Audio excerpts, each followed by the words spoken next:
Welcome back to the Kelowna. No, scrap that. Welcome back to 2025. How's it going, Welcome Matt? back to 2025, your second time here. Yeah, exactly. I feel like it. It's been a long year already. Yeah. How are you doing? How are the holidays? The holidays were awesome. They were chill. They were extraordinarily chill for me. I think they're the chillest holidays I've ever had. Nice. Next year, I think I want to invite a little more chaos, which we will with a new baby coming in 2025 and but it was awesome. It was very much needed relax. What about you? I think you had the opposite of me. Yeah, it was good. It was relaxing, but yeah, we went to the island to see Emily's family, and yeah, it was 4 kids, 4 adults, 1 house, chaos. But you know what? At that age, there's a lot of Christmas magic, so it was awesome. Santa treated everyone well. I'm sure the kids were gaining some core memories pretty quick there, so that's awesome. Yeah, basically just chocolate memories. Nice. I love No, we had a relatively good 2024 considering the real estate market, but I think you and I are both pretty excited about 2025. Things are shaping up pretty well. Yeah, so I'm pretty optimistic for 2025. Like 2023, 2024 were on the slower side for real estate. There's no doubt about it.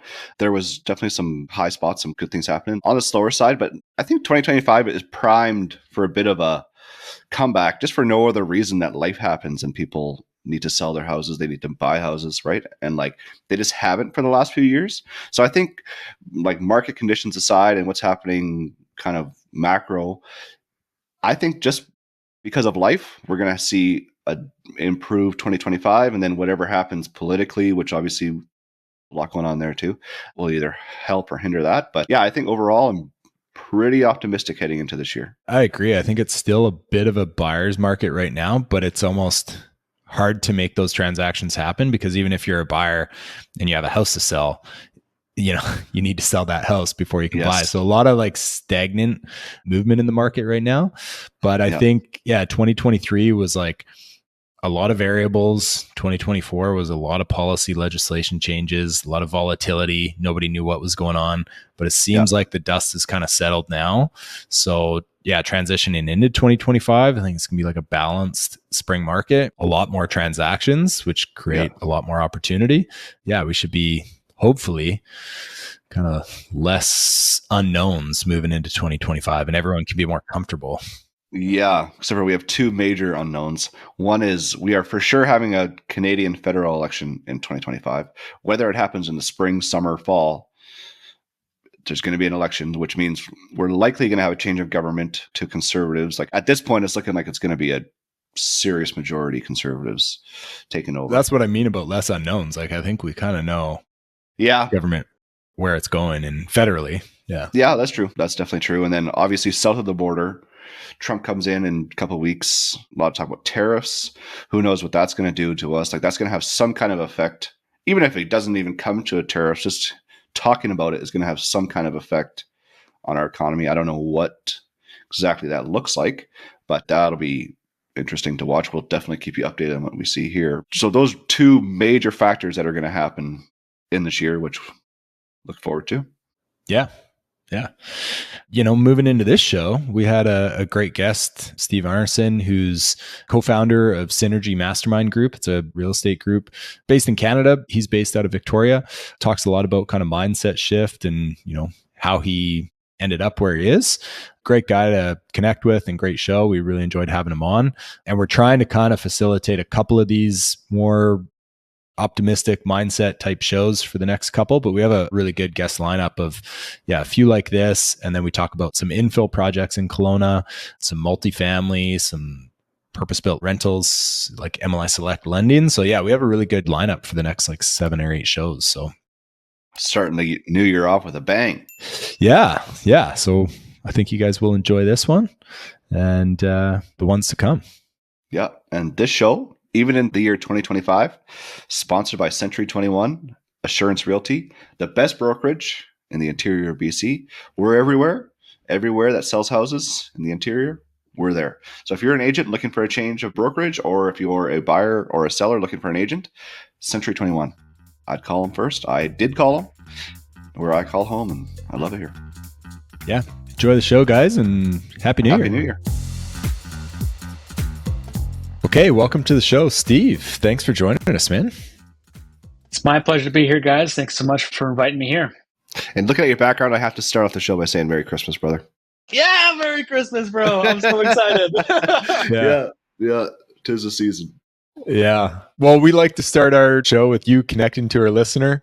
What's your perfect Friday look like? What gives you energy, productivity? What do you do for work? What do you do for fun going into the weekend?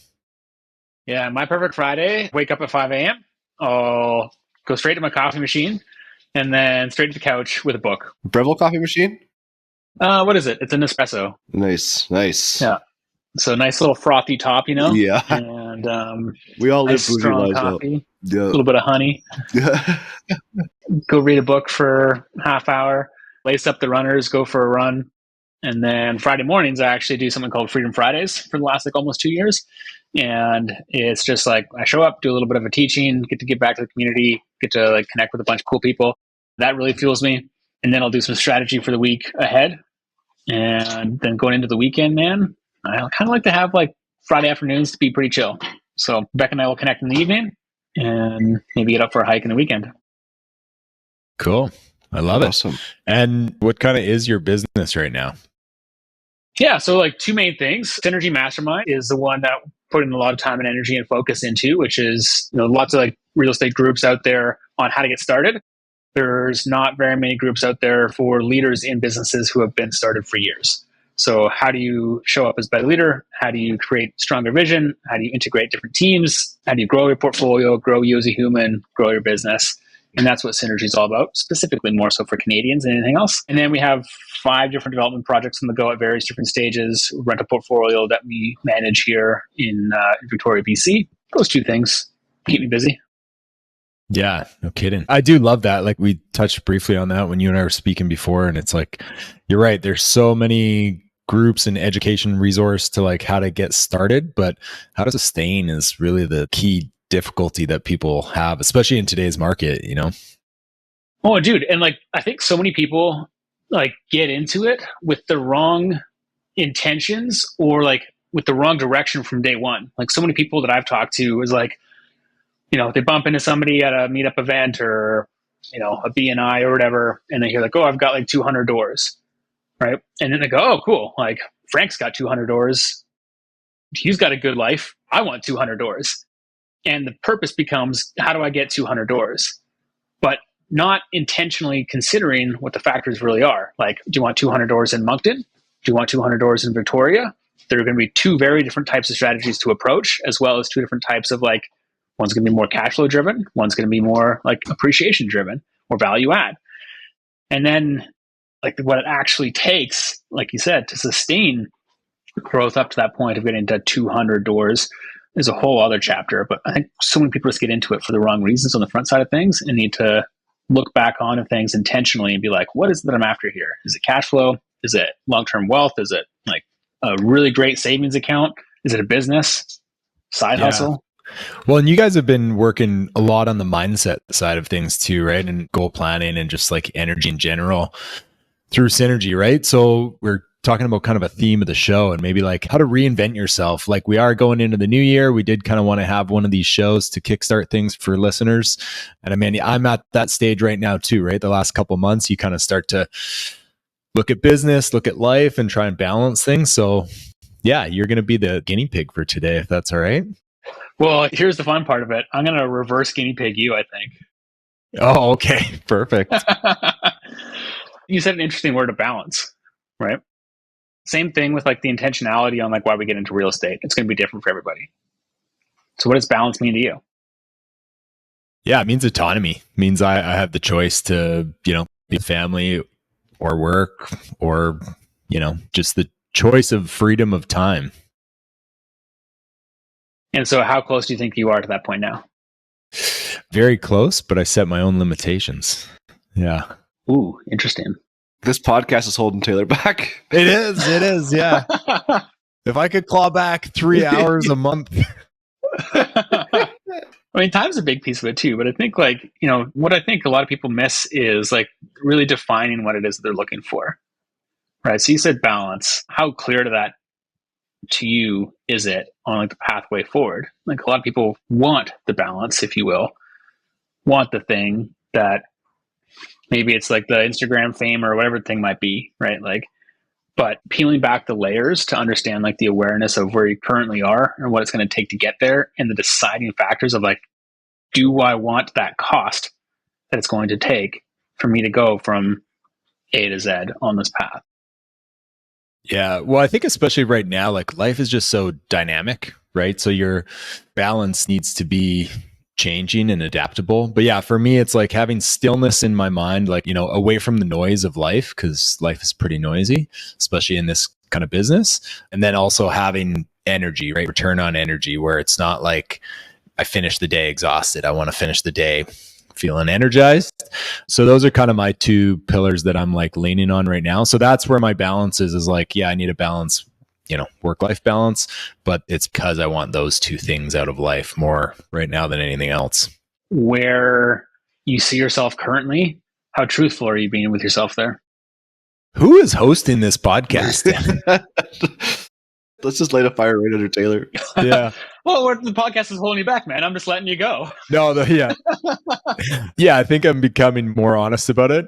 But like you and probably Matt as well, when you're in this industry and your phone is tied to you, like when the good times are good, you just keep rolling and you don't think about your limitations of, hey, I said I wasn't going to answer a call after dinner, or I wasn't going to, do this, because I know those things fill my cup. For you, you're going to read half an hour every morning. That's got to get done. Then you start to make those little sacrifices like, oh, I'm just going to respond to this email, or I'm just going to do this one quick work thing, and then I'll get back on track. So trying to limit, like sacrificing those, is the struggle for me right now. There's a key word there, and it's standards, and being like really clear on what your standards are, day in, day out, week in, month out, quarters, like just being so consistent and disciplined in what your personal standards are, and not of who you are today or who you were yesterday, but of who you need to become tomorrow. And I think like as we start chatting more about this reinvention of self, I think like I'm a big fan of just like breaking things down to like the naked truth and being really real and raw and authentic of maybe what those limitations have been in why you don't have what you want right now. Being really raw and authentic with yourself and your, close community about maybe some of those vulnerabilities that you might have blinders on. Just, putting it off to the side over here. You don't need to think about that for now. And when you can like peel back that onion all the way back, to use a real estate metaphor, like you can build off of a really strong foundation, a real foundation that way, instead of just like the stack of false lies that we kind of tell ourselves of who we might be or who we, believe ourselves to be. And then as you start building on top of that, what are you doing?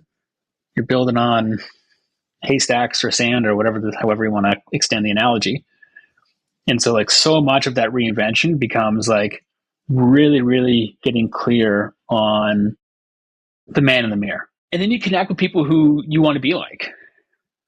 And sometimes the best mentors out there are reverse role models. I don't know about you, but I know a whole lot more reverse role model than like real role model. And there's been so many different points that have been like, that have pushed me away from who I don't want to be. And every time you get that nudge, you do get a little bit closer to who you do want to become. I love that point, the reverse role model. I feel like I've based my whole life on this. Not to toot my own horn, but I think I do a pretty good job of assessing myself, like what I could have done better, what I could have done different in this situation. And then I also use this for other people when I see what they did. And it's just like, wow, am I ever not going to do that? Right. And then I feel like I've really done pretty good with that, the reverse role model. I think it's more powerful than a role model. For sure. Yeah, I would agree with that. You can learn a lesson way more effectively because it's easy to look at a role model and be like, God, I'd love to do that. I want those kind of habits. I'll follow along. And you do or you don't. Like the reverse, it's a pretty strong slap in the face to be like, oof, that's something I'm not going to do. Yeah. It's usually one of those things that like your heart will feel a stronger emotion towards. See some dude robbing a lady's purse on the street or whatever. Like your instinct is to be like, that's wrong. Like, go get that little, beat. Yeah. Whereas if you see something good happening, like you're like, oftentimes it's not as much of a pull or a push. Mm-hmm. And so it can be like just much more obvious And I think you have to sometimes touch the stove to understand that it's hot, right? Yeah, for sure. I guess two questions, like how often do people reinvent themselves, or have you reinvented yourself? Like you're talking about foundation. Do you just kind of reinvent yourself once and now you have that foundation? You don't have to look at it. And the other part to that is like, what was the catalyst for you for your reinvention? And like, has it been a one-time thing and it's in the process, or have you done it multiple times? So there's like three pieces to that I want to unpack. Like the catalyst, like how often do you reinvent yourself piece? What does it look like on a day-to-day or a week-to-week basis?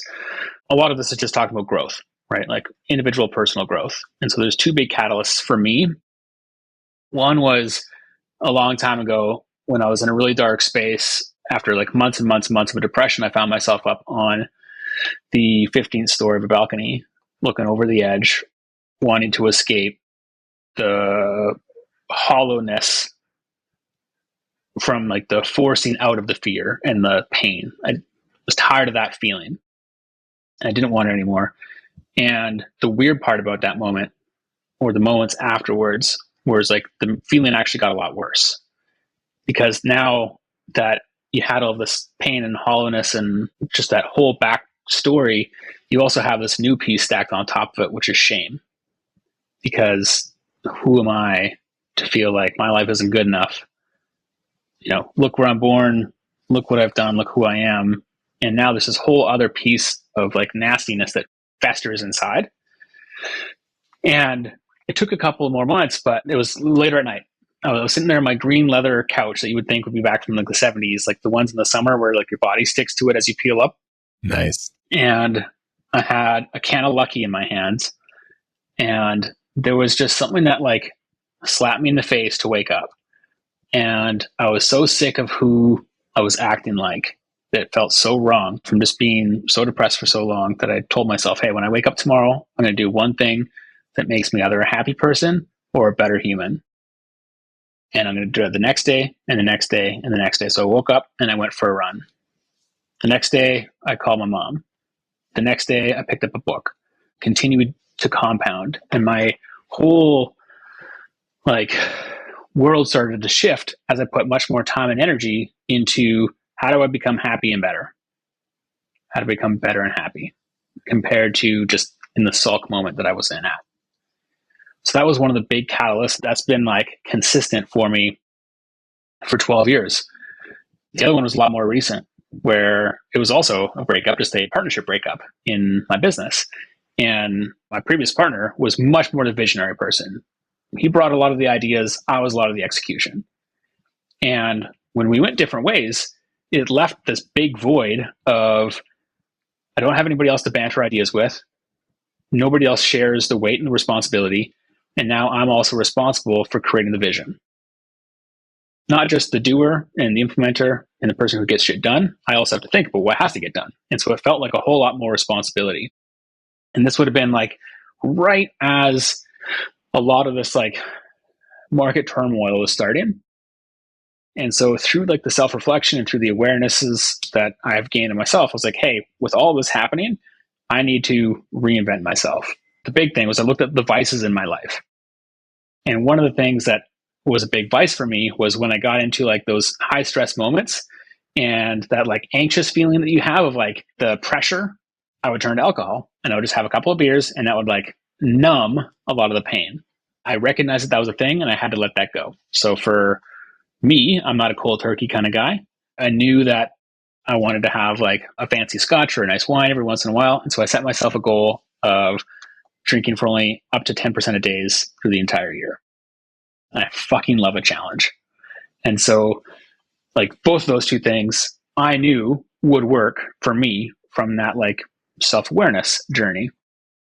And so through that element of things, while combining the how do I grow and be happy, it led me a lot into discovering more about leadership, discovering more about delegation, discovering more about articulating vision. And I had to reinvent myself from being like the doer, the executor, to being more of like that architect of the business.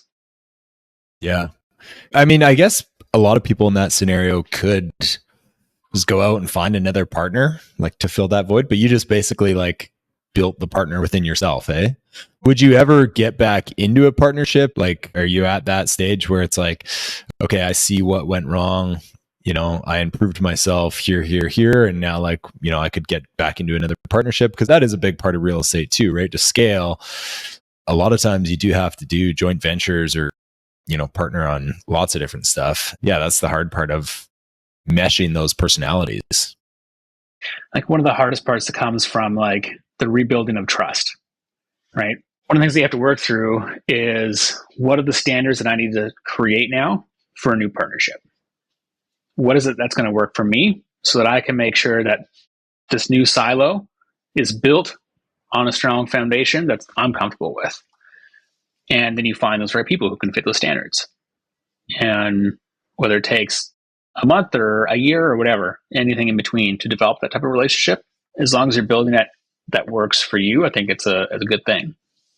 And I still have partners, whether new partnerships come, which I'm super into or open to, or not. The thing that I got out of it was I've become a much stronger individual, and I have more tools in my tool belt, if you will, that can get me through more situations and circumstances.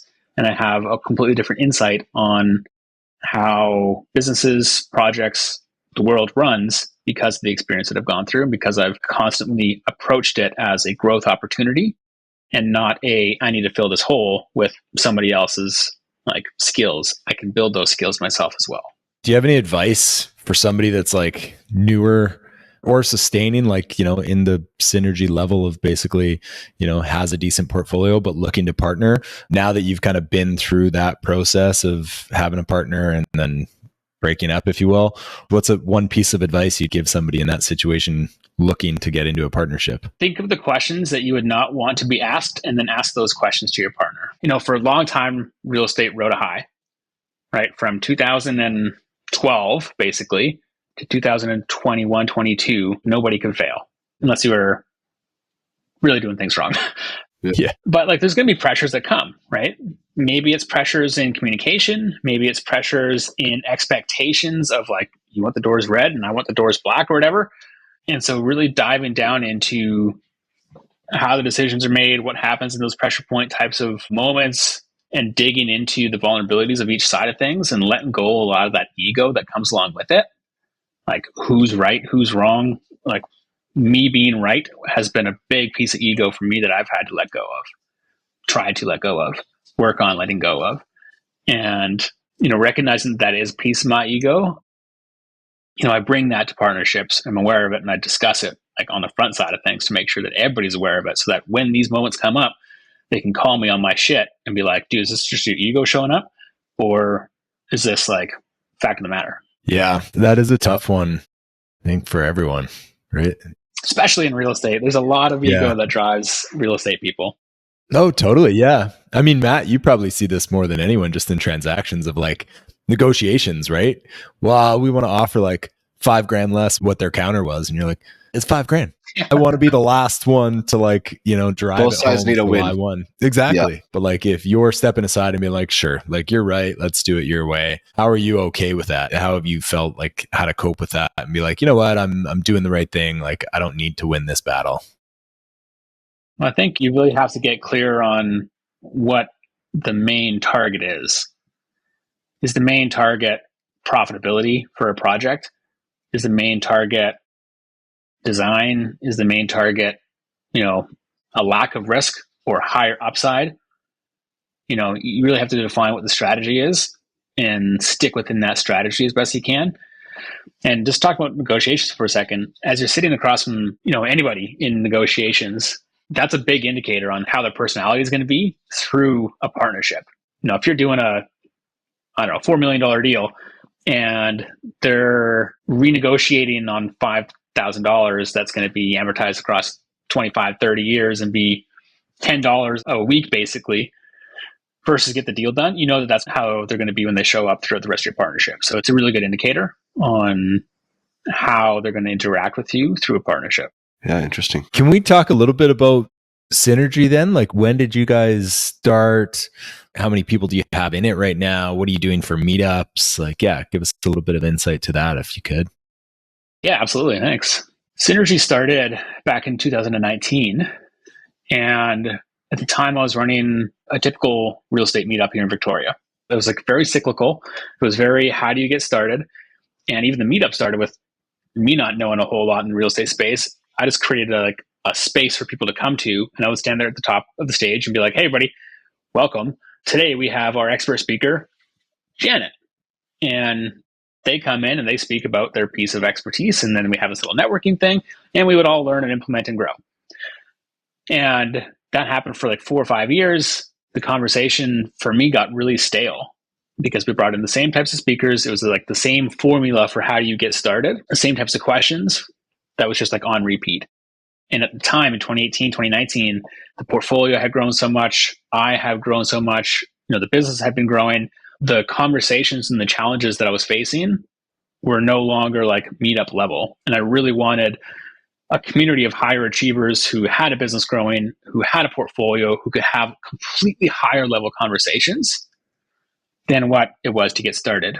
And I had been a part of like the Reins, I had been a part of the Key Spires, and I had been a part of like the BNIs and the Urban Development Institute programs and things. And in each one of them, something was missing. Either they were just feeding you the BS of like, everything's great, or, it was really surface level, or there was no real like friendship dynamic, not necessarily friendship dynamic, but like culture within the group. And there's nothing like really tactically moving you forward in it. Like I literally wanted to be a member of a Synergy, not the starter of it, but I couldn't find it. So put on the entrepreneurial hat. And was like, if I'm thinking about it, like somebody else probably wants it too.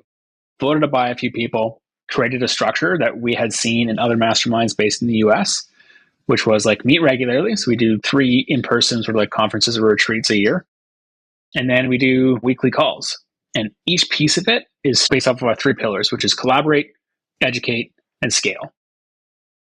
So it's all based on how do we collaborate, share knowledge and expertise and experience so that we can all grow faster and skip some of those pain points. We're all learning from not only one another, from like peer-to-peer mentorship, but also like we bring in, like we just had Ryan Pineda as a guest speaker just a week ago. So we're all learning from like people who have been in the industry for decades, done really amazing business and real estate and personal growth stuff. And the scale side of things is that we're all trying to build. We're all trying to scale. We all have like the business in the background, the portfolio in the background, and we all want to be better humans. And so that's what built Synergy. And we've been running it for 5 years now. We're in our 5th year. And, we call ourselves a family, which is this culture of supportive, like-minded people who try their freaking best to leave the ego at the door and to show up as raw and authentic as they possibly can so that we can get the most out of it. So we can go back to our businesses, back to our communities, back to our families, and implement what we learned from either the weekend or the recent Zoom call. So is it strictly a mastermind group, or do you guys invest together, or do you guys do projects together? It's built to be a mastermind group. But at the end of last year, I surveyed the room, and about 80% of people had done some sort of business with one another, whether that be passive or actively. I didn't get into the details, but about 80% of the room of people work together. And a lot of people like aren't just like real estate investors. Like we have agents and brokers and appraisers in there and whatnot. And so like that has a contributing factor to it too. Yeah, it's pretty funny. Hey, like in Canada, at least, I think in the States, it's quite a bit different. But in Canada, it seems like there's such a scarcity level, like not sharing the deal or the information, because there's just like, in the States, there's just an abundant amount of investment opportunities. But here it's like, oh, I know a really good lot down the street. Like I better not tell anyone because like, hopefully I can buy that in a couple months. Is that kind of what you guys are trying to create as well? Like, hey, instead of having this scarcity mindset, we've learned all these lessons. We can like scale together so much faster. We're across Canada, right? So we're literally like, we have people in Victoria where I'm at and like a few other people, as well as in Halifax and everywhere in between. And so like if I brought a deal and I was like, hey, everybody, like I'm struggling with negotiating with this one landowner, it's on 1, 2, 3, 4 Fort Street or whatever. Like I'm not going to be too hell-bent around other people going after my deal. One, because like the mutual respect we have in the room, but like I can totally appreciate why people might hide that like address and just get down to like the nitty-gritties of like how are you building your pro forma, for example. Even that, like trying to get, an insider look on pro forma 5 years ago before starting Synergy from mentors, colleagues, peers was like almost impossible to do. And I really wanted to create an open space where if I look at a pro forma, I can be like, cool, you know what? Did you think about like how your utility is going to maximize, when natural gas comes down the line? Oh no, cool. Maybe that's something that we could add into your performance, and that might save you half a point on, an exit cap. Somebody else might see something like, it's just like, I'm a big believer of, if you can create the right culture, 2 minds are better than 1, 5 is better than 2, and 50 are better than 5 in the grand scheme of things. What's the end goal with Synergy? What do you want to grow to? Like, obviously you're the visionary now, right? That's kind of what you've been reinventing yourself for, but where's Synergy in like 5 years from now? So we're testing something this year. So we do a Western event, we do an Eastern event, and then we escape the Canadian winter and go somewhere warm as like our third event. And so for the last 2 years, we did Cancun, we did Dominican, but from day one, our vision was more so like a little more exotic than just like your typical all-inclusive in Mexico. And so we're testing Thailand this year. So we're taking the mastermind to Thailand in March. And where I see it going is that mix between like high-level professionalism with, pardon my French here, people, but a fuckload of fun. Yeah. And like, why do we all get into real estate? Is so that we can live a freer life, like freer from the monotony of the day to day. I love traveling. I have traveled to 34 different countries now. And every time I step foot in a new country, I learn something. And that learning, I found, has humbled me, coming from one of the greatest places in the world. And the experiences that I've gotten, the memories, the friendships, the relationships, like I want to incubate that with Synergy as well. So maybe we do a Scotland trip.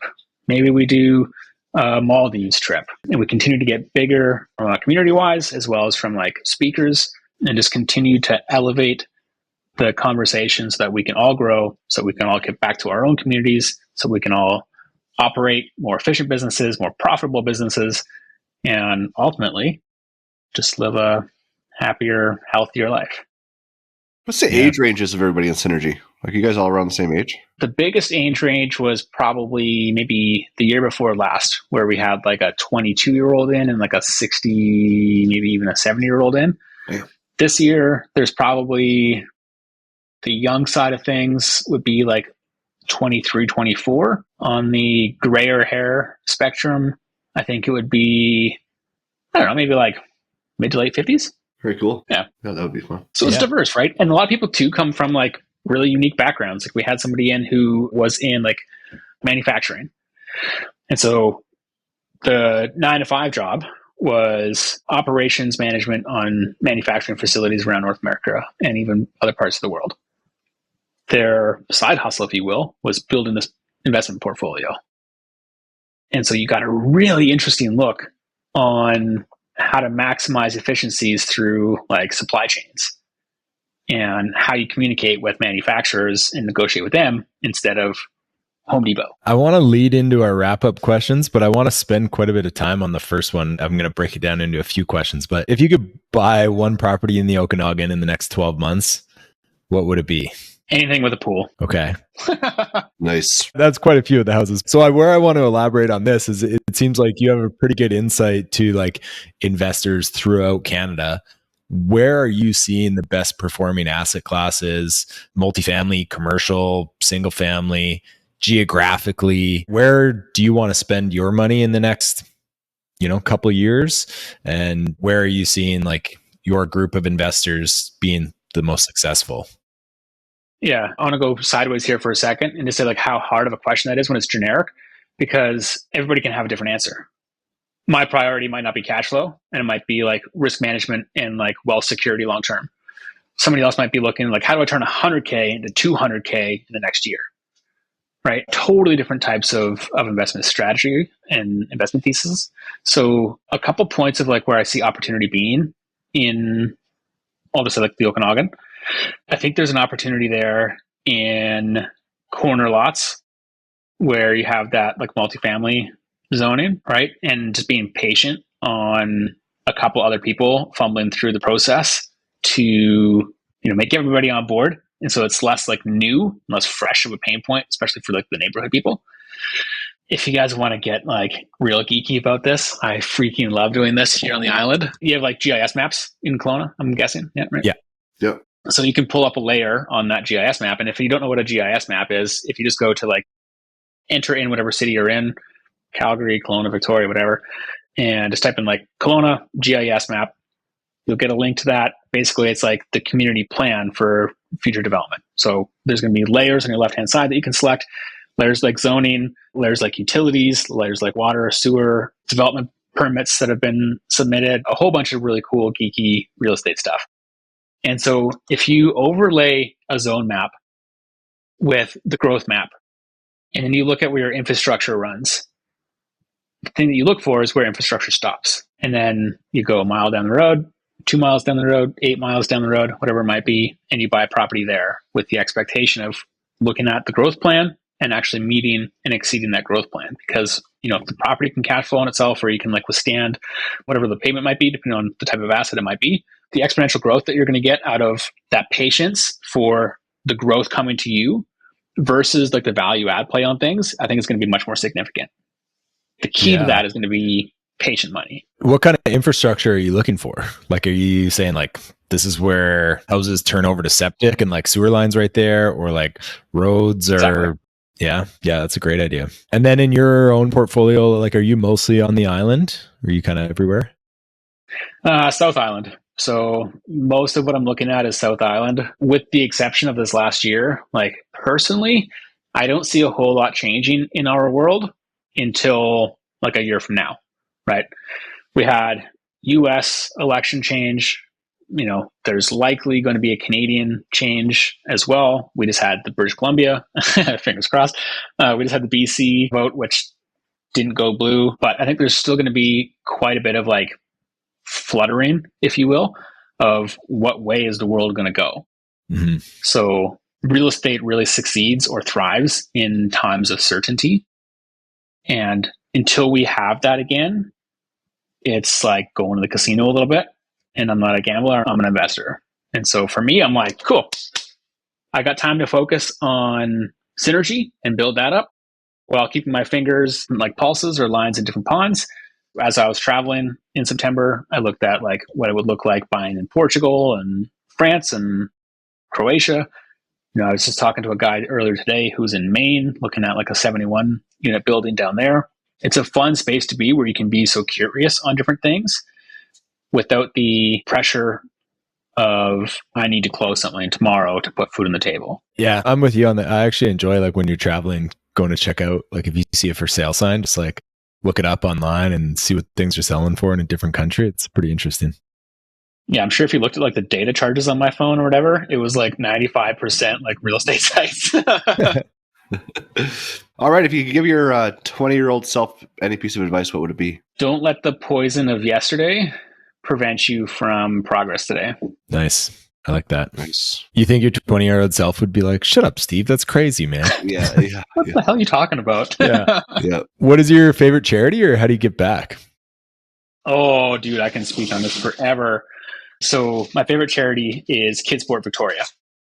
They have chapters all across Canada, and they help families who can't financially afford to put their kids through sport, give them grants, and help get their kid through a season of sport, whether that be ballet, football, hockey, soccer, whatever else it might be.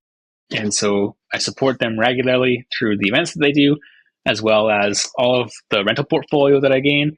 Every single month, every single door, I donate $10 to Kidsport Victoria. So it's a great way that like motivates me to continue to get larger, because I'll have more impact on Kidsport and the families in the community here, because I just believe so much that the character that you build through individual and team sports builds you into a more resilient individual later. Yeah, absolutely. I love that. What's your sport? What's your go-to? Growing up, it was hockey. After 3 different shoulder surgeries over the years, it has not been hockey. I actually just took up boxing. I did a half Ironman last year, which was really, really awesome. I love hiking though. So I did a really cool event 2 years ago in Vancouver called 29029 Everesting, where we climbed the elevation height of Everest just at Whistler. So 29,029 feet. And took 21 and a half hours to do, and then you get a red hat. That's awesome. Yeah. Well, if you're looking to get back into hockey, Matt's starting a team, and yeah, we could use some players. If there's any goalies out there that can stop a puck. Although Victoria might be a little hard to play with us. Yeah, you could commute. Goalies are always so tough to find. Yeah. No, I do love that charity, man. Like, yeah, anything to do with sports, I think it's instrumental in upbringing. That's awesome. Yeah. All right. How can Taylor or I help you? What can we do for you or our listener? Man, keep growing the show, dude. Like, I've listened to a number of your episodes. I love just the piece of giving back knowledge and sharing information and connection. So keep doing what you're doing. For those out there, I think like continue to focus on growth.